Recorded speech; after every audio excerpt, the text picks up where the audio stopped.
Welcome to another edition of Kyle Meredith with. It's the interview series presented by WFPK at WFPK.org, Consequence, and the Consequence Podcast Network. Thanks as always for making your way here. Checking out the series. You know what to do. Like what you see, what you hear. Hit that subscribe button. I put out 3 new interviews every single week, so it's a great way to keep up with your favorite artists. And I'm so happy once again to have Amanda Shires back. Hello. Hello. Happy to be back. Happy to see you again, especially with a great new album. Take It Like a Man. Your poetry is off the charts on this record. I think we talked about you really focusing on your lyrics on the last record, but even as much as I was a fan of that one, there's something bigger going on here. And I'm starting just with complimenting you because holy cow. I spent a whole lot of time in between records. 2018 is when I released the last one. And I write music and I write words and I practice every day. And I'm happy to know that you can tell. I even laughed, unless I was listening, assuming I get this line right. There's a line on there in this record where you said, "I need more words for blue." And I thought that's kind of hilarious considering all the words that you are using on this record, that still you don't have enough, apparently. Oh, in the canon of English words, if you try and find the source and figure out more words for blue, there's not a whole lot. There are a lot of different words for brown. Well, again, it is great. When listening to it at one point, my wife and I were both listening together, and I think we were halfway through, a little bit over halfway through it, and she mentioned she's a big Carly Simon fan, and it said this record is really giving me some strong Carly Simon vibes as far as the feel of the album. So starting there, when you went into this, because musically, thematically, it does feel like there's a sound. Like, what were you going for? What did you want this album to be? I wanted it to be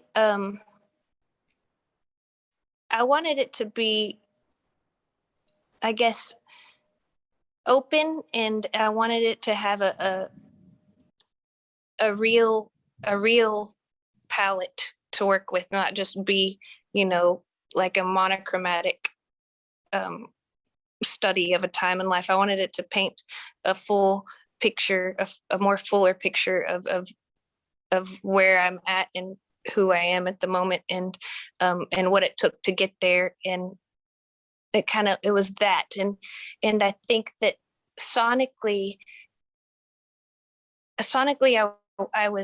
I've always been searching for a way to keep the life in the recordings and not over compress and squish things, and I wanted there to be drama just like there tends to be in life. And that's what I wanted it to be. Yeah, there are those moments when your fiddle, you go for like the dirtiest solo sound. I'm looking for a different word for blue at this moment too. It's not creepy, but sometimes it's almost gothic in a way. The instrument itself it's an old instrument, and to use it currently, for me, I like to find new ways and new sounds with it. I like to a lot of times try to play my violin as if I was David Lindley, and always serving the song, but I do play rock and roll on a violin, and sometimes you need it in the minor key for it to carry the menacing, start your house on fire vibe sometimes. Menacing, that was the word. That was that was the one. Well, we start off with Hawk for the Dove, and it's a lead single on this, the lead off track. And I don't know if it's meant to. It feels like it does set a tone for the journey that we're going here. Do you find that this song does speak for the whole album in that way? I feel like I wanted that one out first because it was a show of strength, and confidence, where the album does hold that corner. It is also an incredibly vulnerable record, and I feel like leading with my most vulnerable isn't necessarily showing the strength that it takes to be that way. Whereas leading with Hawk, you have a sense of the strength and kind of like ownership of you as a person, which I think then allows for you to also show the harder things in the strength in opening up and being vulnerable and talking about some real shit. If you don't mind, what is the vulnerability that you are getting at? I think that the vulnerability I'm getting at is there is discourse here about where my marriage was at the time of writing and recording this. And then, even in going into the studio, I wasn't really seeking to ever do that again. I'd been through a lot of studio experiences that weren't very fun, and I'd become disenchanted with music. And then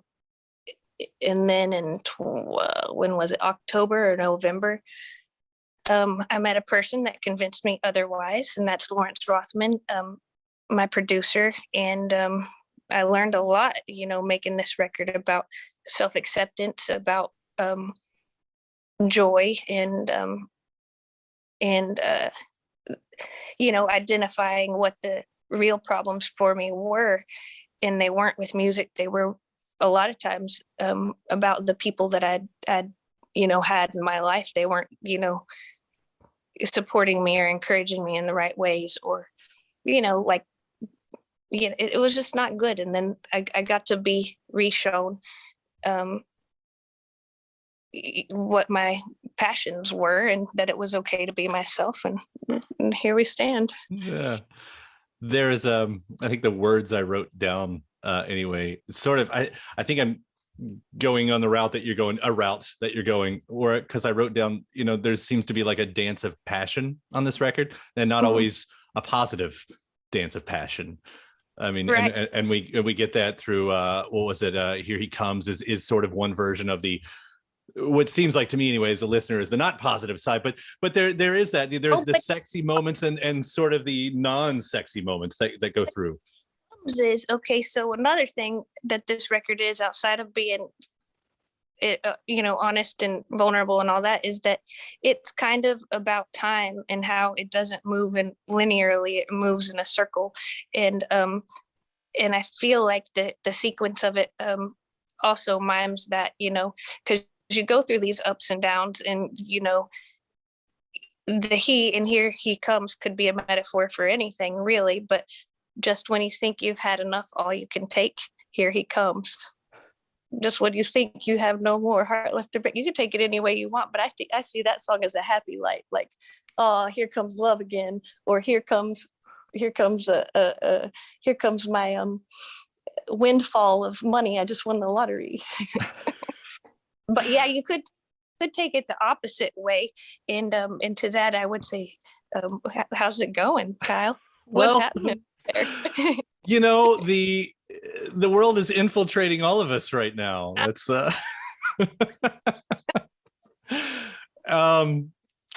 it's one thing for the artist to reflect the art to reflect what they're seeing in their art, but of course there is the other side of that, right? And it's how the listener is reflecting the world through how they're listening to the song. And that's the thing about all of it is we all find something that we need, and sometimes saying what the song is or isn't, you don't want to force somebody to think a different way. I sure hate it if somebody tells me that song was not about hot air balloons. I thought that was about hot air balloons. What are you talking about, Shins? I'm sort of happy to hear that it's a happier song than I thought. Windfall or Trace is about at all, but I love those songs. Yeah. No, it helps me out a little bit, I think, in this specific situation, to hear that it's not as dark as it may have seemed. Anyway, that I feel. Yeah, we're all still here. I guess it's because too, with me, again, as a listener in this, there might have been an expectation. This only because this album was preceded by The Problem as a single. So, For me, I might have gone into it going, oh, I wonder if that song's not on the record though. So, well, I guess why is it not on the record? Well, I released that song on around the time when Amy Corn Dog, Homie Parrot was getting into our lives, and at that moment, I just saw I was called to do whatever I could do about it and use my voice how I can and use my platform in a way that might help others, and it had to be out then, and there was no other way around it. And at that time I hadn't been thinking about writing another record, and while I can see that you would expect that they would go together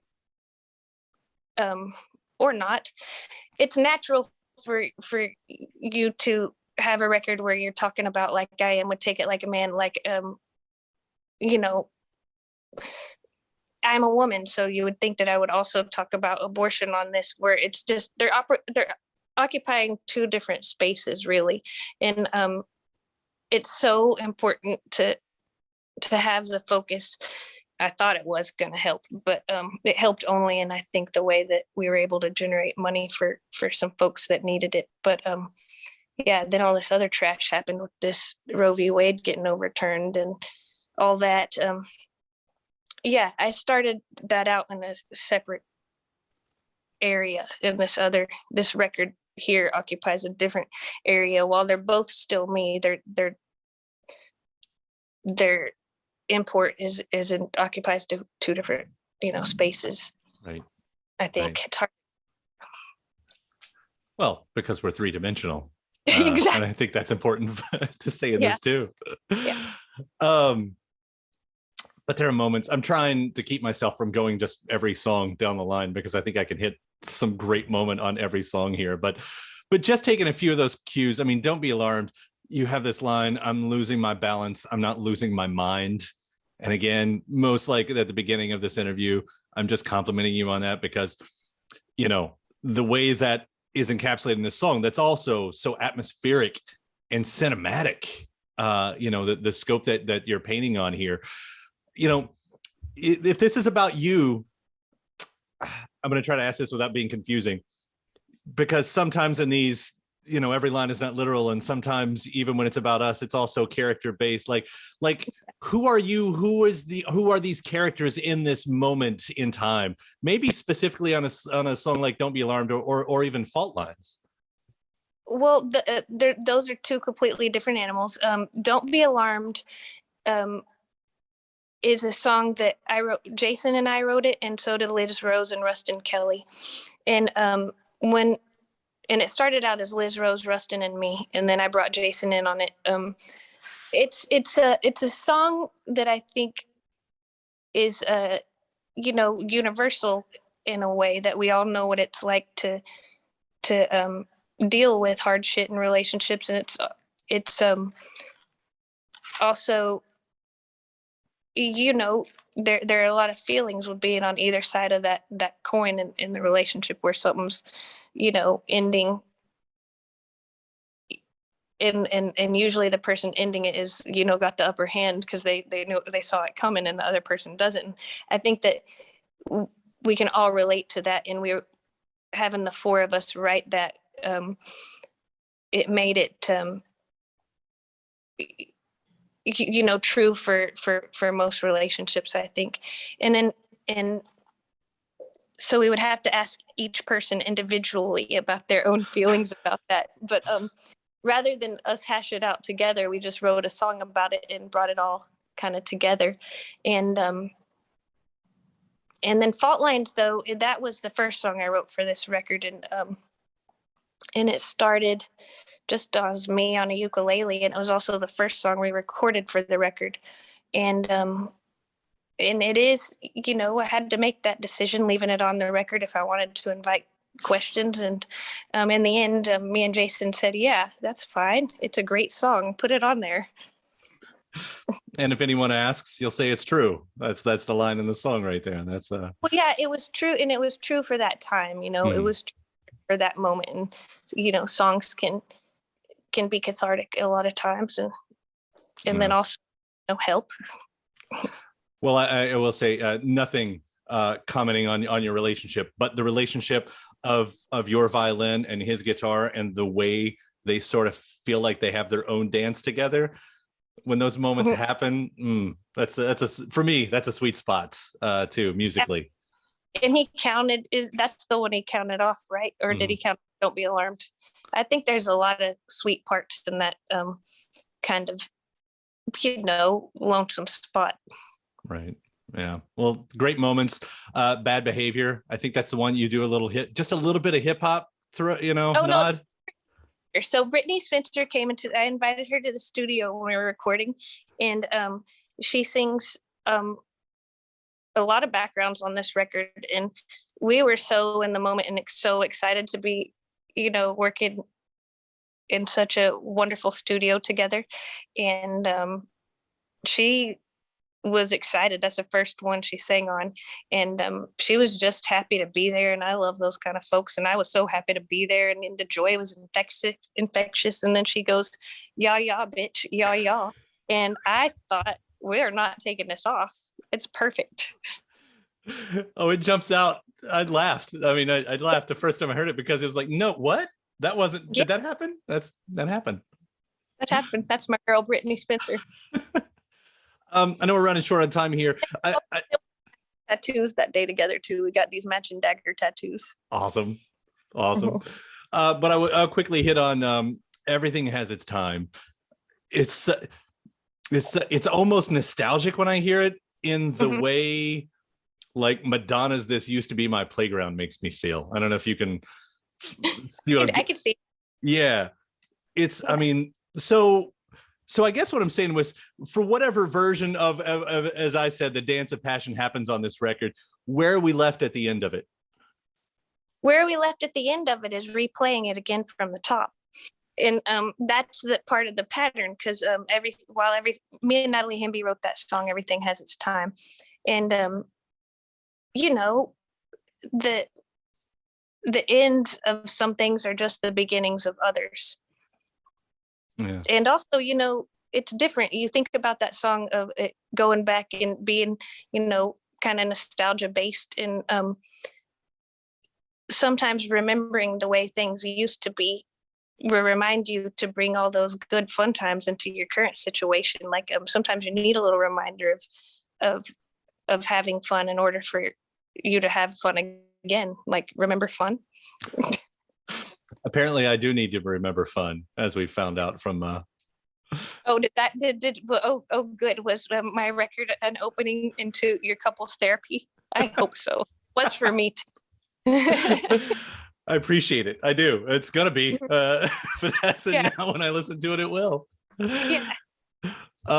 Seriously, this is great. Take It Like a Man is such a great record. I'm such a fan of you every single time, but this one, I feel like you are even somehow swinging at bigger fences and knocking them out. So congratulations. Well, thank you. We worked really hard on it, and it took a minute to get to a place where I could stand the sound of my voice up that loud in the mix. Compared to the other records, you could hear that it's louder in the mix, and I'm okay with it finally. I'm so happy to hear it. Amanda, thank you so much for taking the time to talk today too. It was great catching up with you. Thank you so much, and don't forget, if whatever you're going through, it's gonna be okay. It's gonna be okay. I appreciate it. All right. Okay. We'll see you around. Bye. Bye.